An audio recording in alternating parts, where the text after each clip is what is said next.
The big challenge when it comes to drop shipping, though, is finding a drop shipper. This is very clearly a business model that has more benefits for the marketer, and so, of course, not everyone is going to be eager to offer their services. How do you go about finding a drop shipper when they're in such short supply? Well, there are a number of options. But with any digital business, we tend to prefer keeping things simple and cheap. In this case, the best place for you to start is by looking at websites that act as directories for dropshippers, wholesalers, and manufacturers. One great site that will do all this is Alibaba, which you'll find here at alibaba.com. Another good one is Worldwide Brands, which you'll find here at worldwidebrands.com. The latter is probably preferable, as this specifically features dropshipping companies and has a large number of advantages for dropshipping businesses. For example, you can use this site to make sure that you're dealing with the real wholesaler. What does that mean? Well, it means that you can avoid making the mistake of signing up to sell products that someone else is dropshipping to you, thereby scraping profit from you. This is a common practice and one to be careful of when you're just starting out. Worldwide Brands is perfect if you plan on finding a dropshipping manufacturer quickly and selling their products on eBay or Amazon.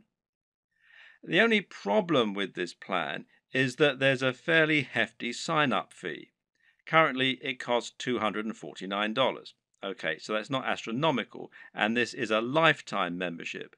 But if you were attracted to dropshipping initially because you wanted a business model with zero overhead, then it might be a little off-putting, especially as your break-even point has now been pushed back further. So there is a free review, though, at the time that I'm making this video. So another option is to try ThomasNet, which you can find here at thomasnet.com, which, like Alibaba, has a selection of different types of manufacturers and wholesalers selling different types of products and different types of services. Makers Row, which is makersrow.com, might also be worth checking out. Some other paid options include SaleWho and Dober, and a great free choice is Wholesale Central. Failing that, another good strategy is just to search Google.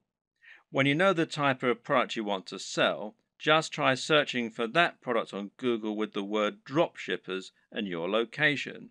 So, if you're hoping to dropship clothing in the UK, then you can just search for Clothing Dropshippers UK, and you can see it brings up a whole load of different ones here.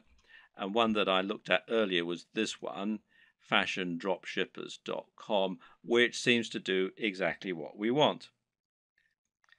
Or perhaps you're looking for a white label supplement dropshipper in the US. In that case, we can search white label supplement dropshipping US. And amongst a lot of the ones here, which you can see, one that we find is Vox Nutrition, which you can find here, voxnutrition.com. And it lets us do exactly just that. And it's pretty simple and straightforward method, and there are more and more businesses like this springing up all the time to meet demand. Vox Nutrition will handle formulation, production, and fulfillment on your behalf, making things nice and simple. The third and final strategy for finding your online dropshippers is just to contact the companies you like directly. Find manufacturers for products you'd like to sell and drop them an email. Better yet, try messaging them via LinkedIn or a similar avenue and see if you can get them to respond that way. This way, your message will stand out from their crowded inbox. You could even visit stores in person and ask the owner if you could have the contact details for the company that sold them X product. And this works better for smaller, privately owned stores, of course. If the company doesn't already offer the drop shipping services you're looking for, then just explain to them the benefits and why you would like the opportunity to sell their products in this manner. In many cases, they will acquiesce and you'll be able to start selling a product that other online retailers don't have access to. Another tip for finding manufacturers that you can email directly is to look on eBay. Search for a product you'd like to sell, and if you notice there are lots of people selling the exact same item, then this is a sign that they're using a dropshipper. It could then be a relatively simple matter for you to track down that original manufacturer and contact them so that you can try to do business with them yourself. Note that many wholesalers and manufacturers don't have a great online presence. This means it can be necessary to dig really deep in Google or try looking at trade magazines and papers instead in order to help find your potential partners. When you're dealing with dropshippers, it's crucial that you do your homework and look and act like a professional. Now, here are some tips to help you do just that. First of all, you'll need a resale certificate. Not all, but many dropshipping companies will want proof that you're a real retailer and not a consumer before they do business with you. Their concern is that consumers will simply claim to be dropshippers or resellers so that they can get items on the cheap. To provide this proof, you might need an EIN number for your business if you're in the United States. And you can find out more here at the IRS website. The URL is quite long and complicated, so if you just go to Google and type in apply for EIN online, you'll be redirected to this particular site. Now, in other countries, obviously the regulations are different, so you need to look at the tax authority for your country. But again, a search in Google should be enough to point you in the right direction. You might also need a resale certificate, and you can find out more about those at this site here, which is wisegeek.org/what-is-a-resale-certificate.htm. If you're going to speak in person, then it can also be a good idea to familiarize yourself with all the terminology regarding dropshipping so that you don't sound like an amateur. You should also look out for fake dropshippers. When choosing dropshippers, there are a number of businesses you need to look out for. These are not really dropshippers in the truest sense of the word. You need to avoid these companies as they won't always get you the best deals and they might not be able to offer you the same kind of value as other organizations. Be aware of companies that want ongoing fees, which real dropshippers don't require. Likewise, be careful of companies that also sell directly to the public. These companies often aren't really dropshippers so much as resellers who are just trying to trick you into making a bulk order. While monthly fees and direct commercial sales are warning signs, there are a few caveats and requirements that you may need to go along with.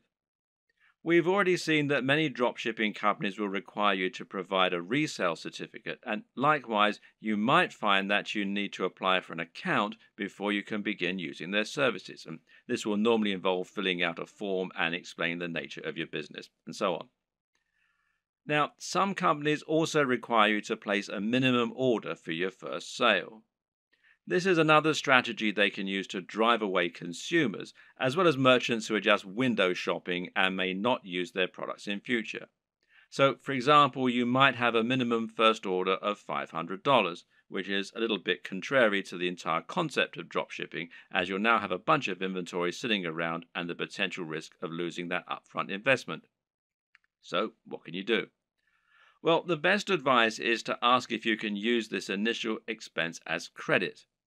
Pay the first $500 and then use that amount in order to offset future sales until they've paid the full amount off. Drop them an email or speak in person to discuss this option. A lot of people just starting out are going to be very eager to find a partner to work with and will feel privileged when they get a positive response to their inquiry. It's an exciting feeling and certainly a compliment being given the go-ahead to sell on behalf of a manufacturer. But at the same time, you also need to be a bit discriminating in your choice. Don't go for the first company that's willing to work with you. Make sure they're actually up to scratch. One thing to be careful of is quality control, and in this regard, you often get what you pay for. Be sure to ask the company what quality control measures they have in place in order to prevent problems like defective products and faults. Likewise, speak with them regarding their delivery times and packaging. Remember that it's your reputation that's going to be riding on the quality of their products and service, so you need to ensure that you're happy with it. Another tip in this regard is to always ask for a sample of the product. If you have demonstrated their ability to sell and they truly are a big business, they should see it as a very small investment to provide a sample of what they're selling. And if they won't, then order a product yourself as a customer. You really don't want to put your name to anything that you haven't personally checked out first.